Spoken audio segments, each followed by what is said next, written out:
არ ვიცი სადმე რამე მსგავსი სტატისტიკა თუ არსებობს, მაგრამ ეს ამბავი ნამდვილად შევა რამე კვლევაში როგორც ფსკერის მაჩვენებელი. საქართველოში დააპატიმრეს პოლიტპატიმრის მამა. ზვია ცეცხლაძის მამა ზურაბ ცეცხლაძე დააპატიმრეს. ბრაკიშვილის პატიმრობას აპროტესტებდა. ჯერ ვიხსენებდი მაგალითებს, მერე წყაროებში ვეძებდი. 30-იანების შემდეგ მსგავსი ვერაფერი ვერ ვიპოვე. არადა, პოლიტიკური პატიმრები ყოლია. სვიად გამსახურდია დაიჭირეს და მამამისისთვის ბუზი არა უფრენი არავის. არ თქვათ ახლა რომ კონსტანტინე გამსახურდია დიდი ფიგურა იყო და კომუნისტები ვერ შეეხებოდნენ. შეეხებოდნენ კი არა და დახურეთდნენ და გააქროვდნენ წარბი რომ აეწია რომელიმე ბელაც, მაგრამ არავის აუწევია ის წარბი. თამრი კოჩხეიძე დაიჭირეს და ჩასვეს.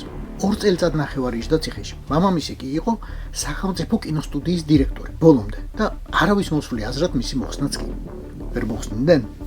პარტიიდან ვერ გარიცხავდნენ, ერთსაც და მეორეს მარტივად იზავდნენ, მაგრამ არ იკადრეს. კომუნისტებმა ეს არ იკადრეს.